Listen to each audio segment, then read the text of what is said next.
J'habitais à 20 minutes du taf. Je me levais le matin et je mettais 1 heure pour y aller parce qu'en fait, à chaque fois que je montais dans le métro, je sentais ces crises d'angoisse que j'avais du mal à nommer à l'époque qui arrivaient. J'avais une envie de vomir, j'avais des sueurs froides et il fallait que je descende à chaque station. Je m'appelle Thérèse, je suis musicienne artiste et aujourd'hui, je viens vous parler du jour où j'ai compris que j'étais en burn-out. En fait, c'était il y a une dizaine d'années et à l'époque, je bossais en marketing dans une maison de luxe et je me souviens que je bossais quand même pas mal. Et après une grosse convention, je sentais que j'étais quand même pas mal crevée. J'avais pris en fait 3 jours de congé maladie et ça m'était jamais arrivé de toute ma vie. Je sentais vraiment une grosse fatigue quoi. Et j'avais discuté à l'époque avec ma directrice marketing et je lui avais dit en septembre à la rentrée, parce que c'était au mois de mai je crois, si je continuais à me sentir fatiguée comme ça, il fallait réfléchir à quelque chose pour moi. Je suis revenue de ce congé maladie et en fait à la rentrée, rebelote, je commençais à avoir des symptômes physiques en fait, des migraines, j'avais jamais eu de migraine de ma vie, des maux de ventre aussi, j'avais du mal en fait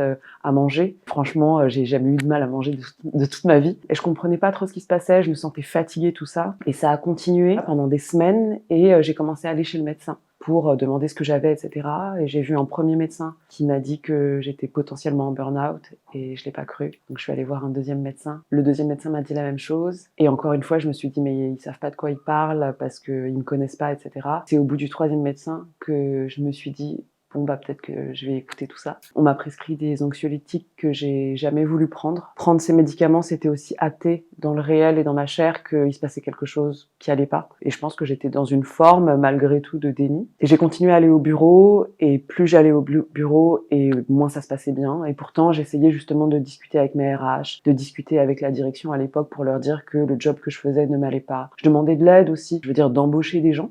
J'en suis arrivée à un point où j'avais du mal juste à aller au boulot, quoi. Je me souviens que j'habitais à 20 minutes du taf. Je me levais le matin et je mettais 1 heure pour y aller parce que en fait, à chaque fois que je montais dans le métro, je sentais en fait justement ces crises d'angoisse que j'avais du mal à nommer à l'époque qui arrivaient. J'avais une envie de vomir, j'avais des sueurs froides et il fallait que je descende à chaque station pour respirer en fait, pour pleurer. Et voilà, et c'est comme ça que j'ai vraiment compris que j'étais en burn-out quoi et que j'ai accepté. Ce qui s'est passé, c'est que j'ai dû désobéir, chose qui m'arrivait jamais et c'est en fait totalement par hasard à cette époque-là que j'ai découvert que j'étais atteinte d'une maladie héréditaire que j'hérite donc de ma maman qui s'appelle la polykystose hépatorénale. Et en fait, on s'est rendu compte que c'était non seulement les reins qui étaient touchés, mais aussi le foie. La radiologue m'a dit mais vous avez une infinité de kystes dans le foie et j'étais pas du tout au courant. Je suis sortie de la salle, j'étais dans la salle d'attente, je me suis décomposée parce que je savais de quoi elle parlait en fait. Et au même moment, ma mère elle était dialysée. Et du coup, je me suis retrouvée dans une position, j'étais dans une impossibilité presque de pas me projeter dans cette espèce de futur. Et c'est à ce moment-là que j'ai vrillé en fait. Et je me suis dit, c'est vraiment pas comment ta vie va se passer, donc t'as pas le time en fait. Et c'est là que j'ai commencé à me faire aider aussi, à accepter l'aide de mon entourage, qui a été génial. Et j'ai fait de la sophro, j'ai fait plein de trucs qui m'ont aidé en fait justement à garder mon calme et à essayer de garder le cap dans cette période de burn-out. Et je me suis vachement battue pour avoir une rupture conventionnelle et ça a été difficile. Et donc j'ai continué à travailler un petit peu.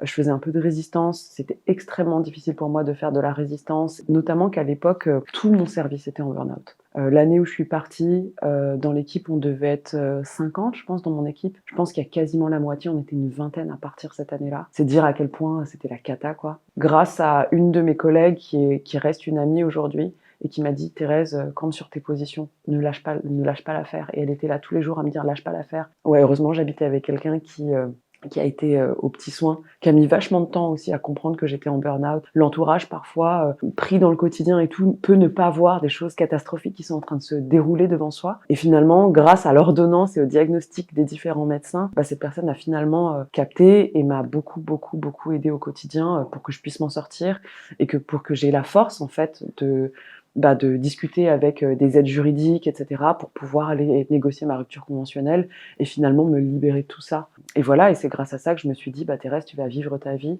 Et c'est grâce à ça que je me suis dit que j'allais devenir chanteuse, en fait. Alors évidemment, j'étais ultra soulagée, mais genre vraiment ultra soulagée. Je me dis, mais bon débarras tout ce bordel. Les 2 conseils principaux que je donnerais, c'est d'écouter son corps, vraiment, parce que le corps ne ment pas. Et la deuxième chose, c'est d'accepter l'aide des gens qui nous entourent et même des gens qui sont parfois insoupçonnés. Moi, c'est le père d'une de mes collègues qui était un ancien RH qui m'a aidé en fait à partir de la boîte. Et voilà, et c'est pas forcément une personne proche, mais accepter l'aide des gens quand ça va pas en général.